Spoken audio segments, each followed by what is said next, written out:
Dengan jalan apa Yesus menebus kalian dari kutuk hukum Taurat?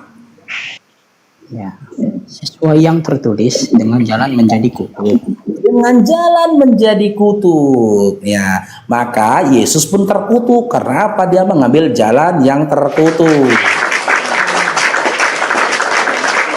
Sekarang saya tanya lagi yang keduanya. Ya. Karena apa, Bang? Dia terkutuk, Bang. Karena apa? Ini saya mau jelaskan yang keduanya, narasi yang kedua ini. Ya, Iya, dia terkutuk karena menebus kalian dari kutuk hukum Taurat, betul? Yang tadinya kalian dah terkutuk, ya, dengan hukum Taurat, maka Yesus menebus itu, digantikan menjadi dia yang terkutuk, betul? Iya. Kok bisa gitu, Bang? Enggak betul apa tidak? Dalam Iya, betul itu, Bang. Berarti temaku benar. Yesus terkutuk, kalian umat pengutuk. Selesai. Itu asumsi ada. Itu asumsi. Kok abang bisa ngambil kesimpulan begitu? Kenapa, Bang? Loh, tapi kau yang bilang tadi.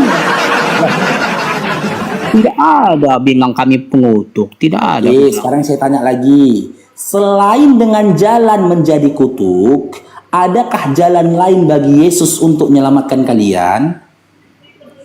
Ya, Yesus ada berkata dia akan menggenapi hukum Taurat. Saya nggak tanya itu loh, Dinda. Yang saya tanyakan, selain dengan jalan menjadi kutuk karena kalian, adakah jalan lain bagi Yesus menebus kalian dari kutuk hukum Taurat? Adakah jalan lain selain jalan menjadi kutuk? Adakah? Tidak ada. Tidak ada. Maka satu-satunya jalan menebus kalian dengan jalan menjadi kutuk oleh Yesus. Maka Yesus terkutuk. Dan dalam Matius 25:41, orang-orang terkutuk akan dilemparkan ke dalam api yang kekal. Tuhan kalian kena kutuk, kau pengutuk. Selesai. Apa lagi? Makanya heran, kalian itu nyata. Ada orang yang meninggal, kalian kutuk. Ya kan? Ada orang gak cocok sama hati kalian kutuk. Asumsi abang itu salah, Bang. Asumsi abang itu aja yang keluar dari mulut kalian. Kalau nggak percaya, kok lagi bentar lagi nih di bawah ini. Anggota tim pengutuk keluar ini. Untuk bentar lagi. Faruk, mati kok Faruk. Dia mengambil kesimpulan sepihak saja yang tidak benar. Apa mental apa umat pengutuk gitu. Bang, saya tanya, karena apa kalau di salib itu menjadi terkutuk, karena apa? Gimana? Nah, karena apa? Kok bisa menjadi karena memang dari dulu, Dinda, salib itu hinaan, kutukan. Ya, begini, Bang. Salib itu kutukan. Orang-orang yang mati di kayu salib itu adalah orang-orang yang terhina. Bukan dari mana, Abang? Dari mana Abang tahu itu? Dari mana Abang tahu itu? Tapi kata Paulus juga terkutuklah orang tergantung di kayu salib. Cemana? Iya, dalam perjanjian lama. Abang tahu tidak? Itu orang terkutuk. Abang tahu tidak? Kenapa Paulus menulis begitu? Abang tahu tidak? Kenapa Paulus menulis begitu? Dasarnya apa? Nah, ini pertanyaannya. Atas dasar apa Paulus mengutuk Yesus? Nah, itu berdasarkan hukum Taurat, Bang. Yang saya mau jelaskan tadi, hukum Taurat itu ada bilang orang yang digantung di kayu itu terkutuk. Iya, nah, Yesus secara hukum, saya mau jelaskan dulu, Bang. Secara hukum Taurat, orang yang digantung di kayu itu terkutuk. Jadi secara hukum Yesus Kristus itu terkutuk di salib. Tetapi saya mau jelaskan, tetapi realitanya Yesus tidak punya kutuk. Itu realitanya. Abang bisa ngerti perkataan saya? Abang bisa ngerti? Itu ngarang. Abang berarti tidak ngerti. Abang misalkan saya tanya gini. Contohnya kayak gini, Bang. Saya kasih contoh. Dengar dulu, Bang. Misalkan abang itu di dalam penjara. Secara Ngarang hukum. itu udahlah. Dengar dulu. Bosan penjelasan kita dengar saya. analogi kayak gitu tuh ngarang itu. Gak nyambung itu, analogimu gak nyambung. Abang ngerti nggak de jure dengan de facto? Ngerti apa tidak? Gak Indonesia dulu nyambung itu orang de Ah, facto itu gak nyambung. nyambung ini pakai hukum bang, hukum Taurat.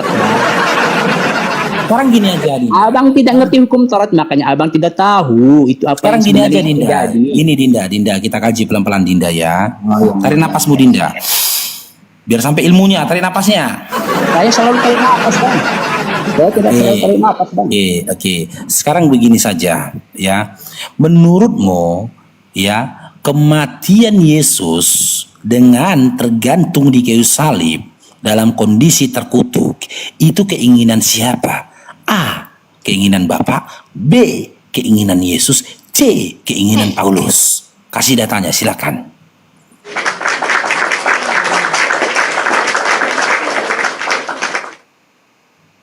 Yang menyebabkan Yesus tersalib itu kan Bukan karena menyebabkan loh. Payah kali Dari nyambung situ. sama kalian. ya, dari situ bisa kita Keinginan selidiki siapa? bang. Yesus tergantung, terkutuk di kayu salib. Keinginan siapa? Bukan kutanya yang menyebabkan bukan. Keinginan siapa? Sebuah kalimat pertanyaan yang diawali dengan perkataan siapa, harusnya kau jawab dengan sebuah nama, bukan sebuah tungki. Aduh. Keinginan siapa? A. Keinginan Bapak. B. Keinginan Yesus. C. Keinginan Paulus. Atau D. Keinginan Oten rame-rame. Oke, saya jawab bang. Keinginan orang-orang yang mau dia disalibkan. Oke, siapa yang menginginkan penyaliban atau kebinasan atas diri Yesus? Siapa? Ya itulah para pemuka-pemuka agama Yahudi yang tidak senang sama dia. Salah, iblis. Iya benar bang, ada Alkitab, ada isinya. Iblis. Dari mana datanya? Yang menginginkan kebinasan bagi diri Yesus. Mana Dinda data? baca dalam Yohanes 8 nomor 40 sampai 44. Kalau baca ya Dinda ya. Iblis Terus lalu, menginginkan kematian Yesus, yang ingin membunuh Yesus. Abang baca ya Dinda, abang baca. Nih, karena abang tahu kamu jijik pasti bacanya. Nih. Jangan menyimpulkan itu, Bang. Yohanes 8 nomor 40 sampai 44. Disimak Dinda, jangan muntah-muntah ya. Benar ya, benar. Iya, karena biasanya muntah-muntah ini efek sampingnya bacanya. Sudah berlaku bagi Yohanes saya. Bang. 8 nomor 40 sampai 44. Tetapi aku, ini warna merah Dinda ya. Katanya tulisan perkataan Yesus ini katanya. Tetapi yang kamu kerjakan ialah berusaha membunuh aku, kata Yesus. Aku seorang yang mengatakan kebenaran kepadamu, yaitu kebenaran yang kudengar dari Allah. Pekerjaan yang demikian itu tidak dikerjakan oleh Abraham. Kamu mengerjakan pekerjaan bapakmu sendiri, jawab mereka. Menyindir Yesus dia ya, waktu menjawab, kami tidak dilahirkan dari zina, bapak kami satu yaitu Allah. Kata Yesus kepada mereka, jikalau Allah adalah bapakmu, kamu akan mengasihi aku. Sebab aku keluar dan datang dari Allah, dan aku bukan datang atas kehendakku sendiri, melainkan dialah yang mengutus aku. 43 Dinda. Apakah sebabnya kamu tidak mengerti bahasaku? Sebab kamu tidak dapat menangkap firmanku. Ini yang terakhir 44. Dengar ini. Iblislah yang menjadi bapakmu dan kamu ingin melakukan keinginan-keinginan bapakmu. Ialah pembunuh manusia sejak semula dan tidak hidup dalam kebenaran. Sebab di dalam dia tidak ada kebenaran. Apabila ia berkata dusta, ia berkata atas kehendaknya sendiri, sebab ia adalah pendusta dan bapak segala dusta. Poin pertama yang bisa kita kaji di sini adalah orang-orang yang menginginkan kematian dan kebinasan bagi Yesus ialah iblislah yang menjadi bapak kalian. Keinginan iblislah kematian dan penderitaan Yesus di kayu salib. Dan Yesus dan iblis pun pernah mengikrarkan ini.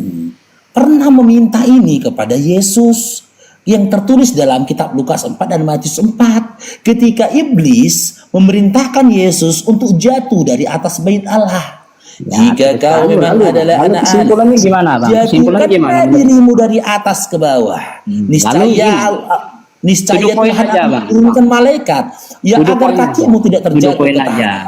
To the point aja, Andaikan pada kesimpulannya. diam dulu Pak Dinda. Sedikit lagi Dinda. Andaikan pada saat itu Yesus menuruti keinginan iblis, jatuhlah Yesus ke bawah, meninggoilah dia. Dan memang keinginan iblislah kematian Yesus, kebinasan atas diri Yesus. Ya. Sementara ya Bapa dalam Matius 3 nomor 17 jelas mengatakan, inilah anakku yang kukasihi, kepadanya lah aku berkenan. Karena Yesus tahu ya bahwasanya dia adalah anak yang dikasihi Bapa, maka dalam Matius 26 nomor 39 Yesus itu berdoa sesaat sebelum terjadinya penangkapan. Ini isi doanya Yesus yang sedih sekali ini.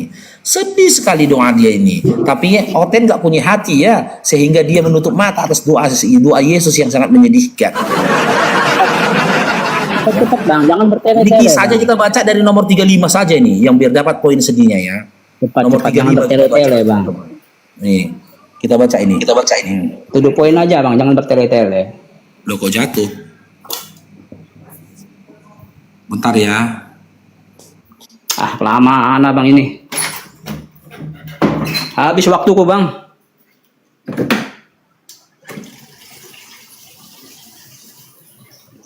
Ah, tak tinggal pergi dulu, Bang. Aku mau kerja, Bang.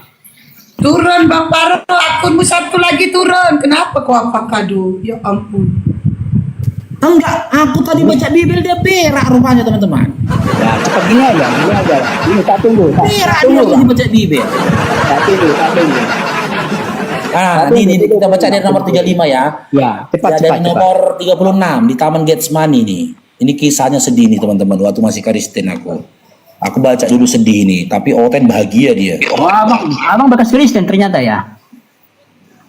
Oh, mantap. Dari 36 ya kalau Mantap Maka aja abang keluar. sampailah Abang Yesus nggak ngerti bersama-sama ternyata. murid-muridnya ke suatu tempat yang bernama Getsemani. Lalu ia berkata kepada murid-muridnya, duduklah di sini, sementara aku pergi ke sana untuk berdoa. Nomor 37. Dan ia membawa Petrus dan kedua anak Zebedius besertanya. Maka mulailah ia merasa sedih dan gentar. Tuhan gemetar. Tuhan bersedih. Abang keluar. Jadi dan ketakutan Tuhan.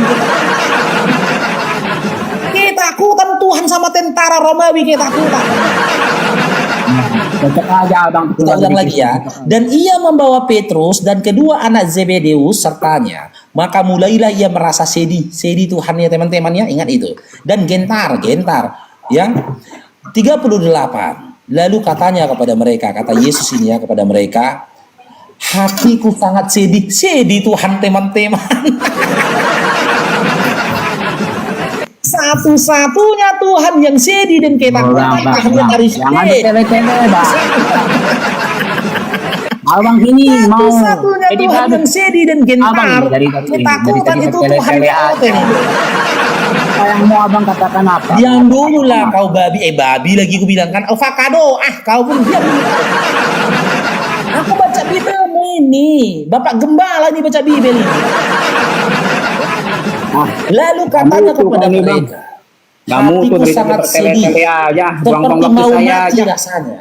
Tinggallah di sini dan Buang-buang waktu saja ya. berjaga-jagalah dengan aku, kata dia.